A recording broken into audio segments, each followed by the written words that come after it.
네, 더불어민주당 당권 경쟁이 막바지입니다. 어제부로 전국 순회 연설이 끝났고요. 오늘 마지막 TV 토론을 앞두고 있는데요. 사사건건에서 당대표 후보 3명을 차례로 만나볼 텐데 오늘은 먼저 우원식 후보 나오셨습니다. 자, 안녕하십니까? 네, 안녕하세요. 네, 안녕하세요.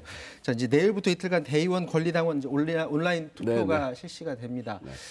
왜 반드시 우원식이어야 되는가부터 네. 좀 당위성부터 좀 설명해 주시죠. 네, 이번에 보궐선거에서 저희가 아주 참패를 했습니다. 네. 1년 전에 총선에서 승리했고, 근데 1년 사이에 도대체 뭔 일이 있었는가를 살펴보면 우리가 이제 양극화 때문에 그 서민들의 그 삶이 굉장히 어려웠었거든요. 네. 근데 거기에다가 코로나19가 겹치니까 정말 이 중산층 서민들의 삶이 정말 힘들어졌습니다. 거기에다가 이제 부동산이 급등하고 LH까지 이렇게 LH 사태까지 터지니까 폭발한 건데 결국 이걸 다 합치면 국민들의 삶이 매우 어려워졌다는 겁니다. 네. 그런 속에서 민주당이 국민들의 삶이 어렵다고 외치고 있는데 잘 안 듣는 거죠. 개혁을 한다고 했는데 소리는 요란했는데 성과는 잘 안 나고 국민들의 삶이 어렵다고 하는데 그 얘기는 잘 안 듣고 그래서 국민들의 삶은 어려워지고 이게 이제 우리의 실패의 요인이라고 생각해요. 다 합치면 국민들의 삶이 어려워진 건데 그러면 그 민생을 회복시키는 국민의 삶을 변화시키는 개혁을 하는 게 제일 중요한 과제 아니겠어요? 그런 점에서 보면 이제 저는 한 8년 전부터 을지로위원회를 만들어서 현장에서 국민들의 목소리를 듣고 또 국민들의 삶을 개선해가는 그런 노력을 해왔던 현장 정치인, 민생 정치인이라 이렇게 자부하고 있습니다. 그래서 지금 필요한 시기에 최적화되어 있는 후보다 이렇게 생각합니다. 특히 이제 우원식 하면 옆에 이제 민생 이게 지금 계속해서 따라 붙어서 지금 기사들이 많이 나오곤 하더라고요. 네. 자, 지금 뭐 민생 개혁 그중에서 부동산 문제 해결 많이 강조를 하고 계시는데 그렇다면 현재 상황을 제대로 진단을 해야지 앞으로 어떻게 바뀔 건가를 제시를 할 수 있는 거 아니겠습니까? 네, 그럼 현재 부동산 그러니까 문재인 정부의 부동산 정책이 결국에는 실패를 했기 때문에 집값이 이렇게 많이 올랐다. 이렇게 진단을 하시나요? 네, 그렇습니다. 그러니까 집값이 많이 오른 것이 결국 부동산 정책의 실패죠. 네. 그러니까 이게 유동성이 많아지면서 그 유동성이 많기 때문에 집값이 오를 요인들이 있었는데 그런 것들을 결국 잘 관리하지 못한 거죠. 그러니까 이 문재인 정부 부동산 정책이 결국은 성공하지 못한 거는 집값으로 표현되어지는 것이기 때문에 집값을 안정화시키는 그런 대책을 잘 만들어가는 것이 중요하다고 생각하고요. 그런 점에서 최근에 이제 이사 대책으로 공급과 또 여러 가지 규제 대책을 같이 묶어서 내놓은 대책이 있는데 저는 그 기조를 잘 유지해가는 게 지금은 필요하다 이렇게 생각합니다. 지금 뭐 부동산 관련 해법을 많이 내놓으셨을 텐데 다른 두 분과의 차별점이 있다면 어떤 걸 가지고 계십니까? 우선은 저는 기조를 잘 유지하는 게 필요하다고 생각해요. 집값을 안정시키는 게 중요하기 때문에. 근데 우리 홍영표 의원은 최근에 이제 그런 방향으로 왔는데 원래는 종부세 완화를 이야기했어요. 근데 저는 그건 옳지 않다고 생각합니다. 종부세 대상자가 이제 한 3.7% 이런 정도 되는데요. 전체가 전에는 처음 설계할 때는 1%에서 좀 늘어났죠. 3.7% 정도로. 근데 그럼에도 불구하고 종부세를 지금 이제 좀 부담스럽거든요. 보유세가. 그래서 사실 이제 어떻게 할 거 고민들을 하는데 종부세 완화를 얘기하는 순간에 갖고 있어도 조금 지나면 세금을 깎아주겠구나 이런 사인을 보낼 수가 있어요. 종부세가 이렇게 오르고 보유세가 오름에도 불구하고 집이 나오지 않는 이유는 바로 그런 기대감 때문에 그렇거든요. 그래서 이것을 지금 벌써 논의하는 것은 전 옳지 않다 이렇게 생각하고 또 우리 송영길 후보가 내놓는 거는 대출 규제가 너무 막혀 있어서 그렇다. 그 진단은 맞습니다. 그런데 그것이 그 90%까지 무주택자에 한해서 90%까지 한다는 것은 그렇게 한다는 건 박근혜 정부 때 80%까지 했거든요. 그때가 했다. 어떤 사인이었냐면 빚내서 집 사라 이런 사인이었어요. 그게 이제 확 그 부동산을 부추기는 그런 요인들이었는데 시작도 해보기 전에 또 다른 그 부동산을 값을 상승시키는 그런 요인으로 작동할 가능성이 굉장히 크죠. 그래서 지금은 부동산을 안정시키는 대책을 중심으로 하되 거기에서 발생한 문제들에 대해서는 꼼꼼하게 잘 대책해 나가야 됩니다. 그 부동산 안정 기조를 흐트러뜨리지 않는 범위 내에서. 그래서 하나하나 이렇게 막 던지는 것이 아니라 저는 당의 이 당의 주도권을 갖는 부동산 종합 대책 기구를 만들자. 거기에서 논의하자는 겁니다. 이 당의 주도권을 갖는다는 건 뭐냐면 이게 정부가 이런 큰 기조를 발표했단 말이에요. 그런데 여기저기서 이제 소리가 나거든요. 부작용도 생기고. 지금 종부세 같은 경우에 지금 대표적인 네, 네. 사례잖아요. 막 곳곳에서 의원들이 막 자기 주장들 막 펼치고요. 네, 그러니까 그런 소리들이 나오는데 그런 부작용은 해소해 갈 필요가 있거든요. 근데 어느 정도까지 해소하는 게 부동산 가격을 안정화시키는 그 기조에 흔들리지 않는 정도인가, 어디까지 손댈 것인가라는 거에 대해서는 당정청이 그리고 정무가 모여서 하는데 이 민심을 가장 잘하는 게 그 당이고 국회의원들이잖아요. 지역구에 가면 늘 잘못되면 그 얘기 듣는 것이고 네. 또 그게 정말 잘못되면 다음 선거에 떨어지는 사람 아닙니까? 그러니까 책임도 민심도 모이고 책임도 제일 큰 데가 당이기 때문에 당의 주도권을 갖는 부동산 종합 대책 기구를 만들어서 보완책을 진지하게 논의해 가자.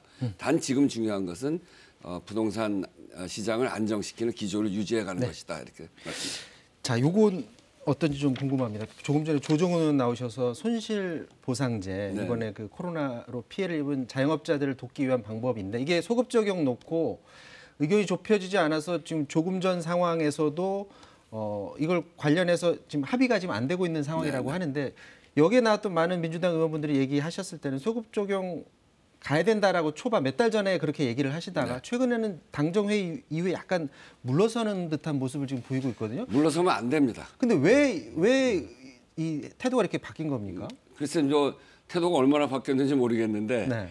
저와 가까이 있는 사람들, 저랑 함께 논의하는 사람은 그거는 물러설 일이 아니다 이렇게 생각을 합니다. 손실 보상도 재정 당국이 안 한다고 그랬어요. 처음에 굉장히 부담스러워하고 네.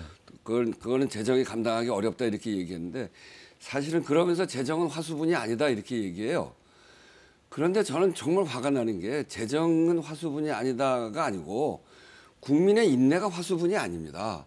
벌써 그 손실이 작년 2월부터 시작을 했으니까 1년이 넘었거든요. 견딜 만큼 견뎌서 더 이상 견디기 어려운 상황이 돼 있는 거예요. 우리 재정이 OECD 다른 나라에 비하면 가장 국가 부채율이 낮은 네. 건전한 나라입니다. 이렇게 재정을 건전하게 유지하는 이유는 지금과 같은 위기 때 국민을 보호하기 위해서 하는 거거든요. 그 재정이 건전하다고 자랑하려고 하는 겁니까? 이럴 때 쓰고 국민을 보호하고 나중에 좀 풀리면 그때 세금을 다시 걷어서 메꿔놓으면 되는 거죠. 당대표가 되신다면 강력하게 추진할 의사가 있으시다. 저는 손실 보상해야 되고 네. 그리고 소급 적용 문제에 대해서 반대를 하고 있는데 네.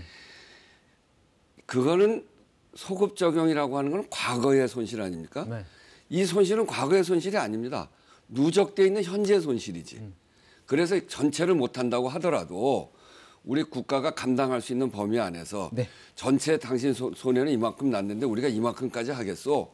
이렇게 해서 소급 적용해서 적어도 이 국민들이 국가가 나를 보호하고 있구나 하는 느낌이 들 정도는 해야죠. 네, 알겠습니다. 자, 을지로위원회 초대위원장 하시면서 이제 을들의 고통에 대해서 많이 관심을 가지셨고요. 최근 이제 청년들이 부동산 집값이 너무 오르니까 본인들이 이제 돈을 벌어서 집 살 형편들이 안 된다는 걸 안 되죠. 스스로들 인식을 하시고 요즘 특히 가상화폐들 투자하는 2030이 많아요. 그런데 네. 뭐 많이 질문을 받으셨겠지만 은성수 금융위원장이 이 관련해서 가상자산 잘못된 길이고 다 보호해 줄 수는 없다 이런 얘기를 했어요. 자, 이 가상화폐 관련해서 정부가 어떻게 이걸 제도권으로 끌어들여서 해야 된다고 보십니까? 아니면 지금 은성수 위원장 말대로 잘못된 길이니까 우리가 보여줄 수 없는 그런 부분이다 이렇게 밀쳐내야 된다고 저는 보십니까? 이거는 시장 자체가 위험하니까 안 된다. 이렇게 접근하면 안 된다고 생각해요. 네. 그 가상화폐 시장의 안전성을 그리고 투명성을 높이는 방향으로 해서 신산업으로 그러니까 신산업으로 가능성을 우리가 열어가야 된다고 생각을 합니다. 그래서 가상화폐에 대한 개념이나 그것이 화폐인지 화폐가 아닌지 이런 것들이 굉장히 지금 불투명하거든요. 네. 화폐가 아닌데 거기에다 세금 부여하겠다는 얘기도 있었는데 화폐가 아니라고 하면서 세금 부여하는 것도 말이 안 되는 것이고 그런 점에서 가상화폐를 그런 그 안전성, 투명성을 잘 만들어가면서 그것을 제도에서 수용해내고 가상화폐에 대한 개념 규정을 분명하게 해서 거기에 맞도록 해야 된다 이렇게 생각합니다. 관련해서 제도 안으로 끌어들이는 게 맞다고 보시는 겁니까? 전 그렇다고 봅니다. 자, 지금 뭐 최근 오늘도 이제 저녁에 TV 토론 있으시죠? 네네. 자, 어제 TV 토론도 있었거든요. 그 모습 잠깐 보고 말씀 나누도록 하겠습니다.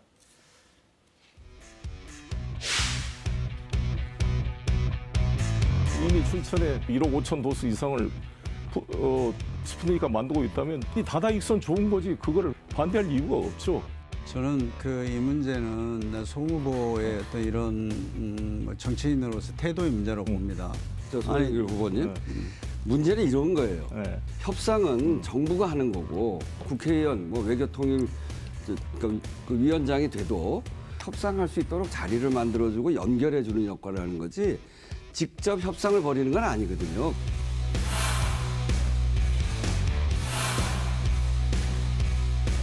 불안한 당대표는 안 됩니다. 우유부단한 리더십도 안 됩니다. 오늘 저한테 우유부단한 리더십이다 이렇게 얘기를 했는데 무슨 말씀인지 제가 알 수가 없어요. 그 한 가지 사안은 둘이 같이 처리한 거니까 그런 점에서 그 드루킹 특검을 안 받아서 우유부단하다고 하는 건지.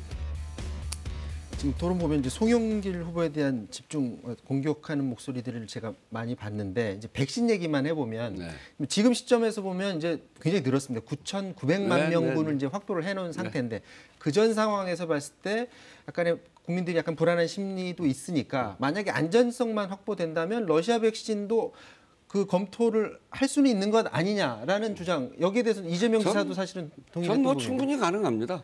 문제 삼은 건 그게 아닌가요? 네, 아니 그걸 문제 삼은 건 아니고요. 네.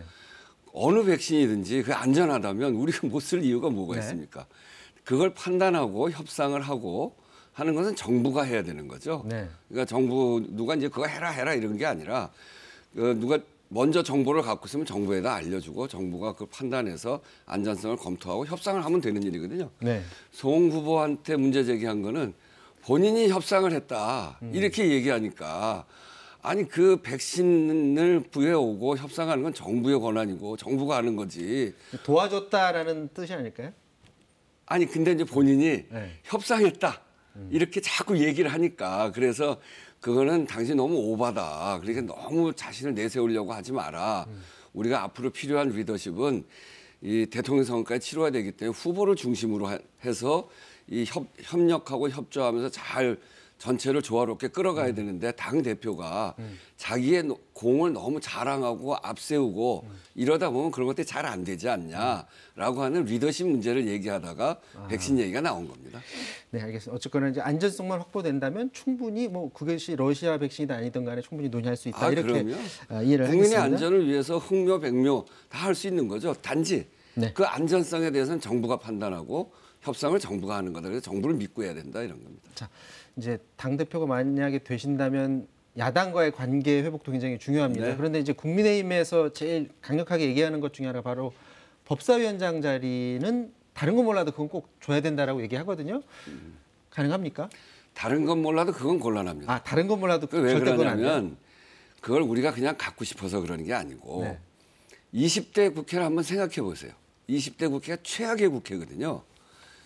그 너무 국회가 너무 일을 안 하고 상임위에서 통과된 법조차 법사위에 가면 법사위의 의원들의 성향에 따라서 또 잡기 시작하면 그대로 잡혀서 네. 정말 20대 국회는 정말 한 일이 없어요. 그래서 국민들이 최악의 국회다. 그때 그 법사위원장이 야당이었거든요. 우리를 견제하고 싶은 정말 국민들한테 필요한 법도 다 굉장히 많은 법을 붙잡아 받는 바람에 국회가 제대로 일을 할 수가 없었습니다. 결국 국민들이 우리에게 180석을 준 이유는 바로 그런 이유가 있어요. 국회 좀 제대로 일해라 이런 거예요. 네. 요번에 법사위원장을 달라고 하려면 정말 그런 법들을 다 처리하겠다. 다시는 그런 일 안 하겠다라든지 아니면 법사위원회가 그렇게 전행을 할 수 있는 권한을 빼버리든지 그래야 됩니다. 그런 것 하지 않고 달라고 하는 건 말이 안 되고 적어도 우리는 지금 남아있는 기간 동안 국민에게 꼭 필요한 법 또 국민의 민생을 살리는 법에 있어서는 꼭 처리해야 되겠습니다. 그렇기 때문에 법사위원회는 그 협상의 대상이 아닙니다. 자, 시간이 다 돼서 이거 짧게 한마디만 듣겠습니다. SNS에 촛불을 짓밟으려 한 계엄 사태의 책임을 반드시 묻겠다라는 네, 글을 네. 올렸어요. 네. 어떻게 묻겠다는 건지 좀 짧게. 아니 그때 이제 조현천 그 기무사령관 조사를 하다가 결정적인 증거가 없고 그래서 못한 거거든요. 네. 그런데 이번에 김무성 그 의원께서 그 얘기를 하셨잖아요. 그 탄핵에서 기각이 되면 광화문에서 소란이 날 테니 계엄령을 검토해보자 이랬다는 거 아니에요?